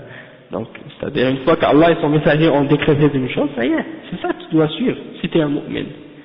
Allah il a spécifié وَمَا كَانَ لِي مُؤْمِنٍ, il n'a pas dit وَمَا كَانَ لِي إنسان عادي, il n'a pas juste dit n'importe qui, il a spécifié le croyant. Donc si tu es un mu'min, tu dis je crois à Allah, au messager, aux livres, aux anges et aux prophètes, au jour dernier, et al-qada ou al-qadar et tout ça, tu dis que tu es un mu'min, alors dans ce cas-là, tu rentres dans cet exemple, tu dois te limiter et te soumettre aux ordres d'Allah et de son messager. C'est pas une une chose là qui dit moi je suis libre de penser, je suis un libre penseur, etc. Les occidentaux, forts comme les occidentaux, c'est ça ce qu'ils aiment entendre. Des musulmans opiniâtres, hein, qui sont des libres penseurs, ouais, hein, comme on entend souvent parler dernièrement, surtout aussi au Canada, d'une indienne, une femme d'origine indienne qui s'appelle Irshad Manji, hein, et elle a écrit un livre, une musulmane libre. Elle est soi-disant ouais, lesbienne, elle est lesbienne et tout, en tout cas, ouais. Et ils font beaucoup de bruit autour de cette femme, parce qu'ils veulent la montrer comme un modèle à suivre pour les autres musulmans, pour dire regardez, c'est ce modèle de musulmans-là que nous on veut. Mais les autres modèles de musulmans qui sont, disons, qui veulent juste suivre qu'est-ce qui est écrit dans le Coran et dans la Sunna, puis respecter la religion comme il faut, ça c'est pas des gens qu'on veut. On n'aime pas ces genres de musulmans-là. Ça c'est des extrémistes, c'est des terroristes, c'est des intégristes, c'est des fondamentalistes, c'est des, hein, tous les noms qu'ils peuvent trouver pour nous décrire, ils vont les utiliser. Pourtant, il n'y a rien de ce qu'on dit, il n'y a rien de ce qu'on fait, excepté ceux qui ont dévié puis qui ont contredit le Coran et la Sunna, mais il n'y a rien de ce qu'on dit, ce qu'on fait, qui est en contradiction avec nos textes. Hein? Et nous, on appelle uniquement les musulmans à suivre qu'est-ce qui est dans les textes du Coran et de la Sunna, selon la compréhension des salaf salih. Et celui qui se limite à la compréhension des salaf salih, il ne peut pas s'égarer, il ne peut pas tomber dans l'extrémisme, parce que eux, c'est les plus modérés dans la religion. D'accord? Mais bon, et ça c'est un grand sujet encore. Le chef il mentionne ça, c'est juste pour donner des repères qui nous faire comprendre les caractéristiques de Ahl Sunnah wal Jama'a. C'est après le chef il dit وقوله ولهذا سموا أهل الكتاب والسنة أي لأجل تمسكهم بكتاب الله وإيثارهم لكلامه على كلام كل أحد وتمسكهم بهدي رسول الله صلى الله عليه وسلم وتقديمه على هدي كل أحد سموا أهل الكتاب والسنة لأجل ذلك لقبوا بهذا اللقب الشريف الذي يفيد اختصاصهم بهما دون غيرهم ممن حاد عن الكتاب والسنة من فرق أهل الضلال كالمعتزلة والخوارج والروافض ومن وافقهم في أقوالهم أو في بعضها. نعم. Donc, juste pour revenir sur un point, c'est la question de la femme Irshad Manji ou bien d'autres modernistes de cette catégorie-là, parce que ça c'est une parmi d'autres. Ok, ils mettent ces gens-là comme des modèles pour que d'autres musulmans soi-disant soient influencés à, disons, suivre son exemple. Et ils s'imaginent que c'est ça qui aura un vrai impact sur le fait de changer, parce que eux ce qu'ils veulent et ce qu'ils essaient de plus en plus c'est d'essayer de faire sortir une nouvelle façon de comprendre l'islam, un islam disons européen, un islam américain ou un islam canadien, qui va être disons en accord avec ce que eux désirent, comme Allah il a dit dans le Coran وَلَنْ تَرْضَ عَنْكَ الْيَهُودُ وَلَا النَّصَارَى حَتَّى تَتَّبِعَ مِلَّتَهُمْ. Les juifs et les chrétiens ne seront jamais satisfaits de vous jusqu'à ce que vous suiviez leur religion. Donc ils veulent des musulmans qui vont suivre leur mode de vie, leur mentalité, leur façon de vivre, etc. Sauf que, alhamdoulilah, même les musulmans qui ne pratiquent pas l'islam comme il faut, mais qui ne pratiquent pas du tout l'islam, ils savent que ces gens-là sont des gens qui sont égarés et déviés. Quand ils voient des femmes comme Irshad Manji ou des gens de cette catégorie-là, Salman Rushdie ou d'autres, il n'y a aucun musulman, même si par exemple ils ne pratiquent pas l'islam comme il faut, mais ils ne pratiquent pas l'islam, ils savent tous au fond de leur cœur que c'est pas ça l'islam. Que ce que ces gens-là disent, ce que ces gens-là font, ça n'a rien à voir. Ils sont tous convaincus de ça. C'est pour ça que les occidentaux, les non-musulmans, ils sont un peu, disons, révoltés de voir qu'ils ne sont pas capables d'influencer les musulmans comme ils voudraient. Hein? Malgré toute la propagande médiatique, malgré tout ce qu'ils essaient de faire pour salir l'image des musulmans qui veulent pratiquer l'islam, hein, eh bien, ils ne réussissent pas à faire influencer les musulmans, disons, en masse, à suivre l'exemple de ces gens-là qui sont défiés complètement. D'accord? Donc, c'est juste pour dire. Et on est pris comme dans une sorte de sandwich, comme on dit, des deux côtés. D'un côté, ils ont fait apparaître une forme d'extrémisme, hein, l'extrémisme des terroristes, hein, des khawarij, alaykoum salam wa rahmatullah, les gens qui ont dévié dans la question de la sunna, qui ont déclaré les musulmans qui font des péchés comme étant des kuffars, et qui appellent les musulmans à la rébellion puis à faire le désordre dans le pays musulman. Donc il y a cet extrême-là. Puis de l'autre côté, il y a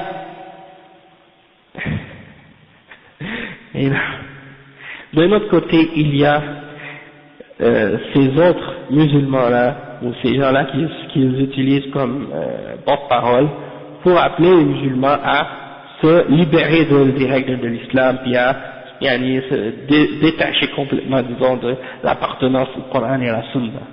Donc il nous place entre ces deux extrêmes-là. D'un côté, hein, le musulman, il ne veut pas appartenir à ces extrémistes qui ont dévié, qui ont utilisé des formes exagérées de terrorisme pour essayer, soi-disant, d'établir l'islam, comme la violence, les attentats terroristes, les kamikazes, et toutes ces actions-là qui sont contraires à l'islam. Donc, d'un côté, ils essaient de s'éloigner de cette image-là. Personne ne veut faire partie de ces extrémistes-là et personne ne veut s'assimiler à eux. Puis de l'autre côté, personne non plus veut tomber dans l'autre extrême de ceux qui veulent dire, oui, qui appellent au libertinage, puis disons, à rendre tout halal et à faire tout à vivre comme si on est des non-croyants. Donc, on est pris entre ces deux extrêmes-là. Puis en fait, alhamdulillah, c'est de suivre le juste milieu, de suivre Ahl Sunnah wal Jama'a, de suivre le Coran et la Sunna, tel que Allah nous demande de faire. Et quand on suit le Coran et la Sunna, selon la compréhension des salafs, on doit le faire sans s'attarder à ces deux, ou à ces gens-là, c'est-à-dire, quand on suit le Coran et la Sunna, on le comprend comme il faut, on suit l'exemple qui est dans le Coran et dans la Sunna, en accord avec la compréhension des premiers musulmans, en suivant l'exemple des ulama qui nous expliquent, qui nous clarifient ces voies-là qu'on doit suivre, hein, et qui nous avertissent contre les extrêmes de ces deux groupes. Donc on va suivre l'islam, et en même temps on ne s'attarde pas à tout ce que ces médias et tout ce que ces gens-là peuvent essayer de nous lancer comme accusation, comme incitation, ou peu importe. Hein. Donc de rester sur le droit chemin, c'est ça le plus important. Donc c'est ça, le cheikh il explique, en fait il dit que, pourquoi on les a appelés Ahl Sunnah, justement parce que c'est des gens qui mettent la Sunna au-devant de toute autre chose, et le Coran au-dessus de toute autre chose. Donc le Coran et la Sunna, ils le mettent de l'avant, c'est pour ça donc qu'on les appelle les gens du Coran et les gens de la Sunna. Parce qu'ils s'accrochent et ils préfèrent les paroles de ces deux fondements-là au-dessus de toute autre chose. Et ils se basent sur la guidance et l'exemple du prophète sallallahu alayhi wa sallam, mais ils le font passer devant toute autre guidance, que ce soit les paroles ou les actions des autres personnes.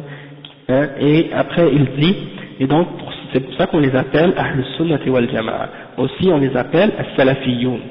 As-Salafiyoun et Ahl Sunnah wal Jama'a c'est des synonymes. Ça veut dire exactement la même chose. Aussi on utilise des termes comme At-Ta'ifatul Mansoura, le groupe sauvé, comme le prophète sallallahu alayhi wa sallam en a parlé dans un hadith qui dit, aussi Al-Firqatul Najiyah aussi qui est un autre synonyme. At-Ta'ifatul Mansoura à cause du hadith qui dit La tazalu ta'ifatun min ummati zahirina ala al-haq. Il y aura toujours un groupe, une portion de ma umma qui va rester victorieux sur la vérité. Donc à cause de ça on les appelle le groupe victorieux, Ta'ifatul Mansoura. Et on les appelle Al-Firqatul Najiyah, comme le frère a dit, à cause du fait que le prophète sallallahu alayhi wa sallam a dit que cette umma va se diviser en 73 sectes et qu'une seule d'entre elles sera sauvée, c'est celle qui suit l'exemple de la sunna du prophète sallallahu alayhi wa sallam et de ses compagnons. Donc ça veut dire que ce sont ces gens-là qui suivent le prophète et les sahaba sont le groupe sauvé. C'est des termes qu'on utilise pour décrire les gens qui suivent la vérité.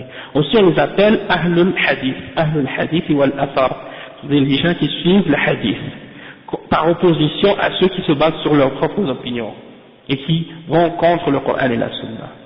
D'accord? Donc ça c'est des exemples pour dire que c'est tous des synonymes pour le même, une seule et même chose, c'est-à-dire Ahl Sunnati wal Jama'a. Et on les a appelés comme ça, et c'est un titre de noblesse qu'ils possèdent. Hein, et ils ont ce titre-là, c'est à eux que s'applique ce titre-là, et ce titre de noblesse-là en particulier, par rapport aux autres, yani, ou par exclusion des autres, parce que les autres ont tous, disons, ils se sont tous détournés d'une façon ou d'une autre, ou qui se sont tous détachés d'une façon ou d'une autre, du Coran et de la Sunna, parmi les sectes de déviation et d'égarement, comme par exemple les Mu'tazila, les Khawarij, les Rawafid, hein, les chiites, les Mu'tazila, les Khawarij, et tous ceux qui ont été en accord avec eux dans leurs paroles et dans leurs croyances à travers les siècles. D'accord? Et il dit wa qawluhu summu ahl al-jama'a. On les appelle al-jama'a, les gens de la jama'a. Pourquoi? كما سموا أهل الكتاب والسنة سموا أهل الجماعة والجماعة ضد الفرقة لأن التمسك بالكتاب والسنة يفيد الاجتماع والائتلاف. قال تعالى واعتصموا بحبل الله جميعا ولا تفرقوا والجماعة هنا هم المجتمعون على الحق. Donc le cheikh explique qu'on les appelle les gens qui sont unis, les gens de l'unité. Pourquoi on les appelle comme ça? Parce que comme on les appelle les gens qui suivent le Coran et la Sunna, on les appelle également les gens qui sont unis et qui sont sur le groupe ou l'unité, parce que le jama'a c'est le contraire de la division. Le groupe, l'union, l'unité, c'est le contraire de la division, et c'est comme une conséquence du fait de s'accrocher au Coran et la Sunna. Lorsqu'on s'accroche au Coran et à la Sunna, la conséquence de ça c'est qu'on va rester unis. D'accord? Cette fois-ci, on se détache du Coran et de la Sunna, eh bien on se divise, et c'est ça ce qui est arrivé à tous ceux qui se sont détournés du Coran et de la Sunna, qui ont ramené des innovations et des bid'ah, se sont tous divisés, et c'est ça ce qui a divisé la Ummah. Et donc c'est pour ça que le cheikh il mentionne un verset pour prouver ce point-là qui dit وَاعْتَصِمُوا بِحَبْلِ اللَّهِ جَمِيعًا وَلَا تَفَرَّقُوا, et c'est le verset 103 dans Surat Al-Imran, c'est-à-dire et accrochez-vous tous à la corde d'Allah et ne vous divisez pas. Donc c'est pas permis aux musulmans de se diviser. Il y en a qui pensent ou qui s'imaginent que c'est permis pour les musulmans de se diviser en sectes et que chaque musulman a le droit de choisir la secte à laquelle il veut appartenir et puis que tout le monde est correct. Est-ce que les Sahaba étaient divisés en sectes? Est-ce que les premiers croyants ont été divisés en sectes? Non, eux ils se sont restés toujours unis sur la même aqidah, sur la même croyance, sur la même façon de comprendre l'islam. C'est par la suite que les groupes et les gens sont arrivés, qui se sont divisés par la suite, et donc eux les Sahaba sont toujours restés, et ceux qui les ont suivis dans le bien, ils sont restés sur la même voie que les Sahaba à travers les siècles. C'est comme une voie droite, comme le prophète sallallahu alayhi wa sallam a dessiné la ligne droite, hein? C'est une ligne et elle est droite, et à gauche et à droite de cette ligne il y a plein de choses qui nous divisent, hein, qui nous amènent en dehors du chemin. Et le prophète sallallahu alayhi wa sallam a dit, à la tête ou à la base de chacun de ces petits chemins-là, à côté, eh bien, il y a un diable qui appelle les gens à le suivre. Donc, il y a le chemin de base, ce chemin-là, qui est-ce qui l'a parti, ce chemin? C'est l'exemple des Sahaba. Le prophète sallallahu alayhi wa sallam et les Sahaba qui ont marché dessus. Puis, à travers les siècles, il y a toujours eu des musulmans, et il y aura toujours des musulmans qui vont marcher sur ce chemin-là, qui vont rester sur le droit chemin. Toutefois, en cours de route, il y en a qui vont se laisser séduire par des diables qui appellent à différents petits chemins, qui appellent à détourner ou à dévier à gauche ou à droite. D'accord? Toutefois, la base du chemin, elle est toujours là, elle change pas. Hein? Et c'est pour ça que le prophète sallallahu alayhi wa sallam, il a dessiné cette ligne, et il a dit, suivez ce chemin-là, il a récité le verset وَأَنَّ هَذَا صِرَاطِي مُسْتَقِيمًا فَاتَّبِعُوهُ وَلَا تَتَّبِعُوا السُّبُلَ فَتَفَرَّقَ بِكُمْ عَنْ سَبِيلِهِ. Hein? C'est ça ma voie droite. Hein? Voici mon chemin. Allah il dit voici mon chemin en toute sa rectitude. Suivez-le et ne suivez pas les voies qui vont vous diverger ou qui vont vous faire détourner de ce chemin-là. D'accord? Et donc, la jama'a, quand on parle de la jama'a, on ne parle pas nécessairement d'un groupe physique qui est réuni à un endroit spécifique, à une époque spécifique, mais on parle d'une façon plus spécifique des gens qui suivent la vérité et qui s'unissent sur la vérité. C'est ça en réalité être sur la jama'a. Parce que tu peux être sur la jama'a même si tu es toute seule. Hein? Par exemple, des fois les gens, c'est ça ce qui les trompe souvent, ils se basent sur la quantité, sur la majorité, pour dire que quelqu'un est sur qu'est-ce qu'il dit c'est vrai ou qu'est-ce qu'il dit c'est bon. Hein? Et ils considèrent que si c'est juste une petite minorité de gens qui font quelque chose, ça c'est pas correct. C'est un égarement, c'est une secte ou quelque chose comme ça, alors que c'est pas vrai. Hein? Si tu es dans une ville, on va dire, tu es dans une ville et tu enseignes aux gens le Coran et la Sunna, et que dans cette ville-là, personne ne t'écoute, et que tu restes assis tous les jours en train d'enseigner le Coran et la Sunna aux gens, et que personne ne veut t'écouter, pendant 10 ans tu restes comme ça, est-ce que ça veut dire que parce que personne t'écoute que tu n'es pas sur la vérité? Non, ça ne veut pas dire ça. Mais tandis qu'il y a d'autres groupes ou d'autres personnes qui disent, nous, qu'est-ce qui compte pour nous, c'est qu'on soit plus nombreux, qu'on réunisse le monde, hein, qu'on soit, disons, un nombre impressionnant devant les autres, comme ça on va avoir un poids, ça dit ça. Et même s'il y a des gens avec nous qui sont pas sur la même croyance que nous, qui sont pas d'accord avec tous les détails de qu'est-ce qu'on dit, c'est pas grave. L'important c'est que, en général, ils sont là, ils sont avec nous, ils nous supportent. Puis le reste, c'est un détail. Donc, ça, il y a des groupes qui ont cette mentalité-là et qui ont cette idée-là et qui font leur propagande. Toutefois, l'islam, c'est pas basé là-dessus. C'est pas basé sur essayer de faire plaisir à certains, essayer de dire des choses pour attirer certains, même si c'est contraire à la vérité. Il y a des gens qui font ça. Il essaie de faire plaisir aux gens pour attirer. Il veut attirer quelqu'un à gauche, quelqu'un à droite, comme ça. Donc il va essayer de dire des choses pour faire plaisir à tout le monde, même s'il contredit le Coran et la Sunna. Mais celui qui veut vraiment appeler à l'islam, il va dire à tout le monde la même chose. Le Coran et la Sunna, il l'explique à tout le monde de la même façon. Hein, avec sagesse, bien sûr avec connaissance, avec sagesse et tout, mais sans essayer de faire plaisir aux gens puis déformer la vérité pour attirer le monde. Ok? Donc ça, des fois, c'est un point qui est important de comprendre, que même si tu es toute seule sur la vérité, c'est toi qui es sur la vérité, peu importe la quantité.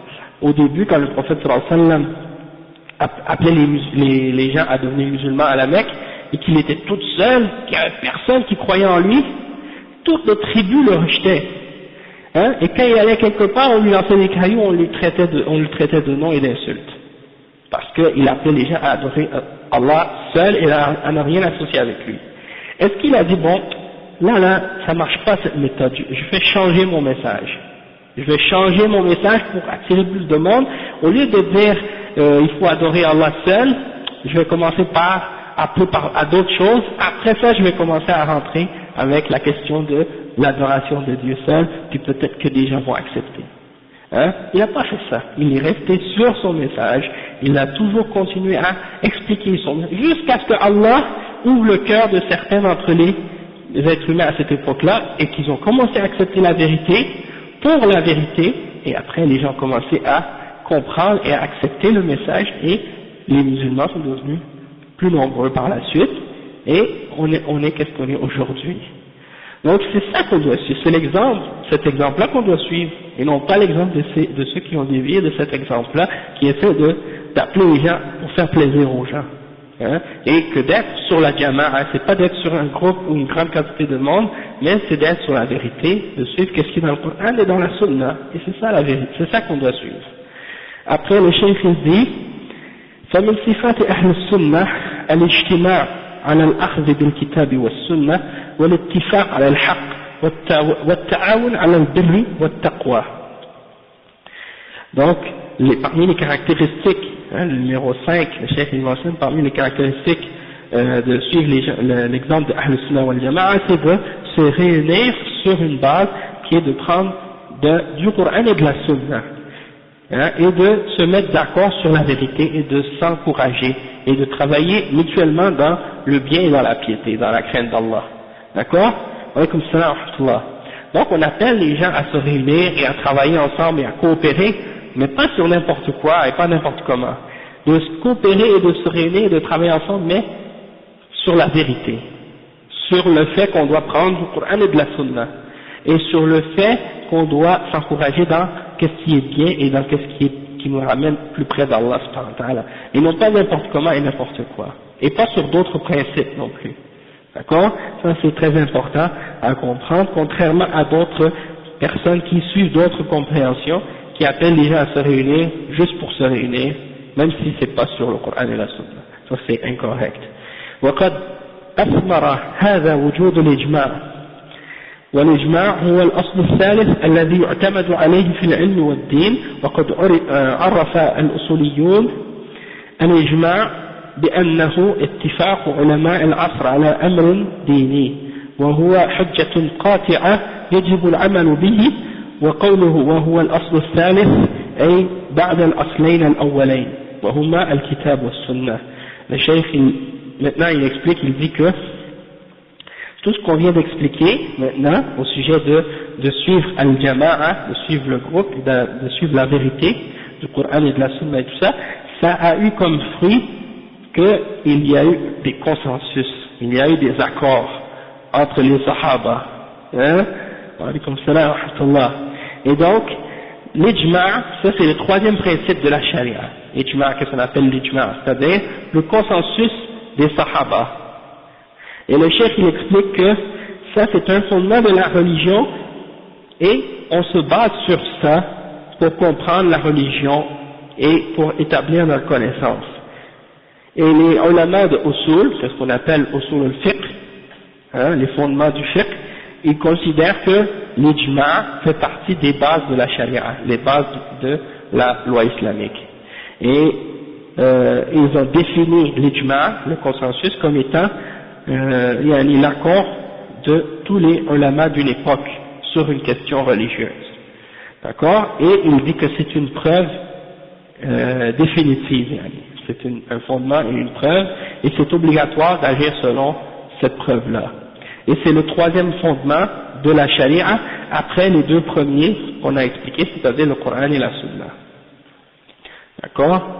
Et le cheikh il dit ومن صفات أهل السنة والجماعة أنهم يدينون بهذه الأصول الثلاثة الكتاب والسنة والإجماع جميع ما عليه الناس من أقوال وأعمال باطنة أو ظاهرة مما له تعلق بالدين، فهم يجعلون هذه الأصول الثلاثة ميزانا لبيان الحق من الباطل والهدي من الضلال، فما يصدر من الناس من تصرفات قولية أو فعلية أو اعتقادية أو عملية مما له تعلق بالدين من أعمال الناس كالصلاة والصيام والحج والزكاة والمعاملات وغيرها. أما ما ليس له تعلق بالدين من الأمور العادية والأمور الدنيوية فالأصل فيه الإباحة. Le cheikh explique ici que parmi les fondements de Ahl Sunnati wal Jama'a, et ça c'est le dernier point, c'est que on doit tout juger, les paroles, les actions, les croyances des gens, en se basant sur ces trois fondements-là, le kitab, le sunna ou l'ijma, le Coran, la sunna et le consensus. Et ça a rapport avec tout ce que les gens peuvent faire et peuvent avoir de paroles, d'actions intérieures ou extérieures, de tout ce qui a rapport avec la religion. Donc, les gens de Ahl Sunnah wal Jama'a, ils prennent ces trois fondements-là comme une balance. Et ils pèsent avec cette balance-là pour déterminer ou pour distinguer entre qu'est-ce qui est vrai, qu'est-ce qui est faux, entre qu'est-ce qui est une guidance et entre qu'est-ce qui est un égarement.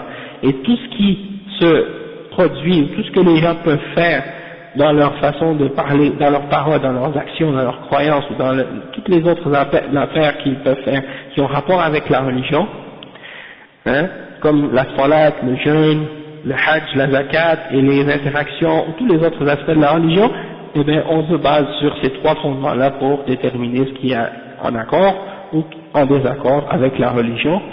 Et c'est-à-dire que, comme on explique des fois qu'on doit suivre le Coran et la Sunna, mais c'est pas suffisant juste de dire on va suivre le Coran et la Sunna, parce que qu'est-ce qui se passe par la suite, c'est que souvent quelqu'un va dire oui je suis le Coran et la Sunna, mais il suit selon sa propre compréhension. Et ça, c'est dangereux. C'est dangereux, c'est ça ce qui amène la division. Toutefois, c'est pour ça qu'il y a le troisième fondement, c'est-à-dire l'ijma', quand on dit qu'on suit la voie des salaf et des sahaba et des khulafa ar-rashidin, ça c'est pour dire que on suit le Coran et la Sunna tels qu'ils ont été compris par ces gens-là.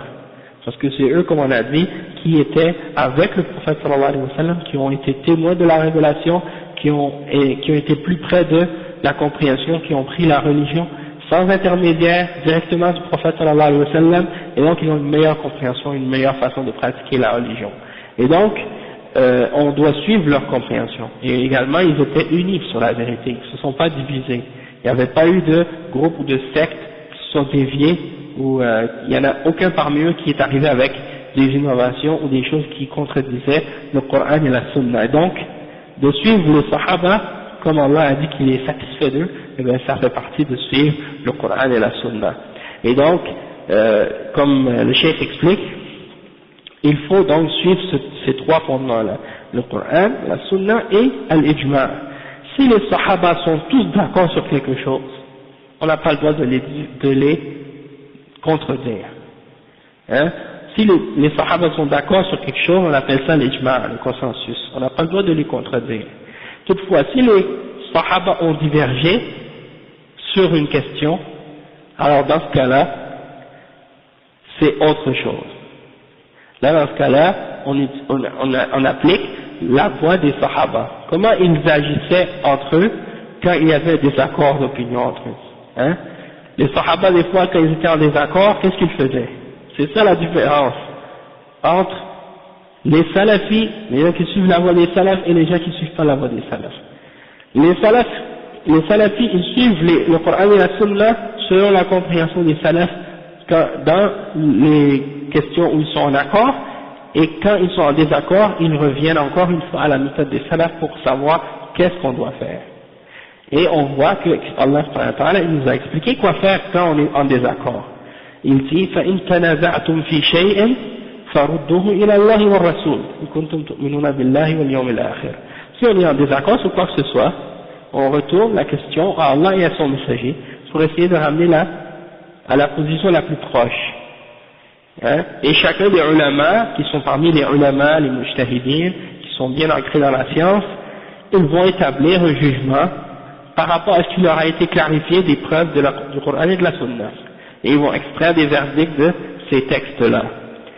Tant qu'ils sont en train d'établir une position en se basant sur une preuve authentique du Coran et de la Sunna, selon les fondements et les principes établis dans la Sharia, eh bien, ils ont fait une ijtihad et ça c'est accepté de leur part.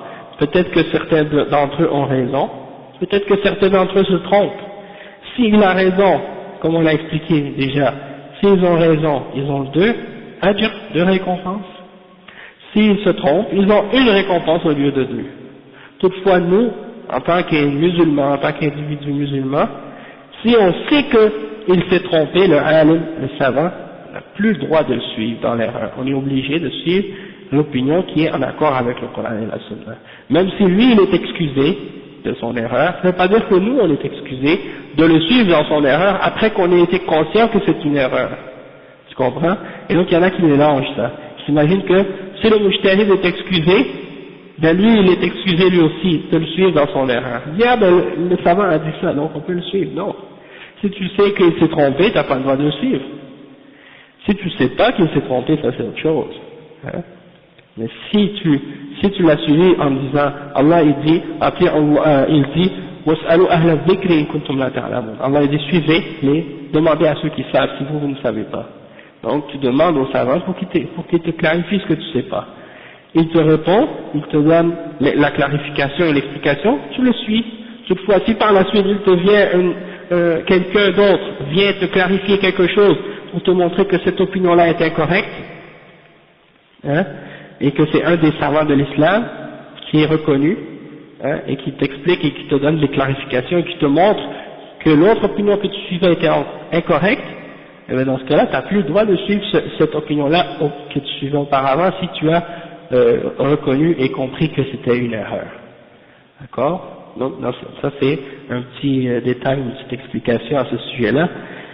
Puis le cheikh il dit que la question de suivre l'ijma' et de suivre ces aspects-là de la religion, ça c'est quand ça se limite aux questions religieuses. Toutefois, si c'est des affaires qui ont rapport avec les affaires de la vie ordinaire, eh bien ça, dans ce cas-là, en général, c'est que tout est permis, tant qu'il n'y a pas une preuve pour l'interdire. Donc, en général, dans les choses de la vie ordinaire, tout est permis, excepté s'il y a une preuve du Coran et de la Sunna pour l'interdire. Dans la religion, c'est le contraire. Dans la religion, tu ne peux pas faire quelque chose excepté s'il y a une preuve pour te dire que tu as le droit de le faire. Dans la dunya, tu as le droit de faire tout, excepté s'il y a une preuve pour l'interdire. Comprenez? Après le cheikh il dit ثم بين الشيخ رحمه الله حقيقة الإجماع الذي جعل أصلا في الاستدلال فقال والإجماع الذي ينضبط أي يجزم بحصوله ووقوعه هو ما كان عليه السلف الصالح لما كانوا قليلين مجتمعين في الحجاز يمكن ضبطهم ومعرفة رأيهم في القضية وبعدهم كثر الاختلاف وانتشرت الأمة أي بعد السلف الصالح صار الإجماع لا ينضبط لأمرين أولا كثرة الاختلاف بحيث لا يمكن الإحاطة بأقوالهم وثانيا انتشار الأمة في أقطار الأرض بعد الفتوح بحيث لا يمكن عادة البلوغ الحادثة لكل واحد منهم ووقوفه عليها ثم لا يمكن الجزم بأنهم أطبقوا على قول واحد فيها. Le cheikh il dit que quand il parle de l'ijma', il spécifie que c'est l'ijma' des sahaba, des salaf salih. Pourquoi il spécifie que c'est le consensus des salaf salih? Parce que c'est celui-là qui est réellement, qui est valable, qui compte vraiment. Pourquoi? Parce que, à cette époque, les salafs étaient peu nombreux, ils étaient tous réunis dans une seule région du monde. Donc c'était facile de connaître leur opinion sur une question, et de savoir s'il y avait un désaccord ou non sur une question, parce qu'ils étaient tous réunis et ils n'étaient pas trop nombreux. Toutefois, par la suite, il y a eu beaucoup de divergences et les gens se sont dispersés à travers les différents pays musulmans, puis il y a eu des conquêtes dans le monde, donc les territoires des musulmans s'est agrandi, les savants de l'islam, parmi les sahaba se sont dispersés à différents endroits, parce que qu'est-ce que les sahaba faisaient, c'est que chaque fois qu'un nouveau pays, une nouvelle région du monde était conquise, eh bien, les sahaba envoyaient un savant parmi les sahaba pour aller diriger cette région-là, parce qu'ils connaissaient le Coran et la Sunna. Donc eux, ils allaient là-bas et ils devenaient le juge et le dirigeant de cette région. Et ils enseignaient aux gens la religion et ils clarifiaient les questions et ils réglaient les différents problèmes de cette région-là. Donc, c'était plus difficile par la suite de savoir l'opinion de tous les compagnons du prophète sallallahu alayhi wa sallam sur une question ou sur une situation quelconque. Parce que, comme on dit, ils étaient dispersés, d'accord? Donc, c'est pour ça qu'on ne peut pas dire que le consensus après celui des sahaba, c'est pour ça qu'on dit que le consensus de ceux qui est arrivé après les sahaba, c'est très difficile de le connaître, parce qu'ils sont tous dispersés et parce que il y a beaucoup de différences d'opinion. Donc ça, c'est les deux raisons pourquoi. Et le cheikh il donne une note pour terminer, il dit إنما اقتصر الشيخ رحمه الله على ذكر الأصول الثلاثة ولم يذكر الأصل الرابع وهو القياس لأن القياس مختلف فيه لما اختلفوا كما اختلفوا في أصول أخرى مرجعها كتب الأصول. Donc le cheikh il termine cette partie-là en disant que le cheikh Ibn Taymiyyah a mentionné uniquement ces trois fondements-là, le kitab, le Coran, la sunna et l'ijma'. Pourquoi? Parce que il dit qu'il n'a pas mentionné le quatrième, celui qu'on mentionne d'habitude dans les livres, de fiqh comme étant al-qiyas, c'est-à-dire les analogies, les raisonnements logiques en se basant sur des principes de la charia. Pourquoi? Parce que ça fait partie des fondements au sujet desquels il y a eu des désaccords. C'est pas tous les ulama qui sont d'accord pour établir que le qiyas est un fondement dans la charia. Il y en a qui ont été contre le qiyas et qui ont dit qu'on ne considère pas du tout le qiyas comme étant un fondement dans la charia. Donc, il y a plusieurs fondements comme ça, après ces trois premiers-là, au sujet desquels les savants sont en désaccord. Toutefois, disons qu'en général, les ulama, ils acceptent le qiyas. Mais étant donné qu'il y a eu des avis divergents au sujet du qiyas, il ne l'a pas mentionné pour éviter de mentionner des choses sur lesquelles il y a eu un désaccord, et il se concentre sur les choses que tout le monde a acceptées en général, c'est-à-dire le Coran et la Sunna, ça tout le monde est d'accord, mais par la suite, l'ijma' aussi, puis après, le qiyas, il l'a pas mentionné. Toutefois, si tu retournes dans les livres de fiqh, de usul al-fiqh, tu vois que ces questions-là sont expliquées en détail. D'accord? Et il y a d'autres fondements autres que le qiyas, au sujet desquels également il y a des désaccords d'opinion. Hein? Donc ça c'est juste pour donner un exemple à ce sujet-là. Donc on va s'arrêter ici pour aujourd'hui, puis il nous reste juste un autre chapitre dans le livre, donc on devrait finir ça la semaine prochaine, Inch'Allah. Et c'est un chapitre qui a rapport avec les choses qui viennent parfaire et compléter les caractéristiques de Ahl Sunnah wal Jama'a, comme avoir le bon comportement et les affaires qui ont rapport avec l'akhlaq et toutes ces choses-là. Donc on va terminer ça la semaine prochaine, Inch'Allah. سبحانك اللهم وبحمدك أشهد أن لا إله إلا أنت أستغفرك وأتوب إليك. وفيكم بارك إن شاء الله.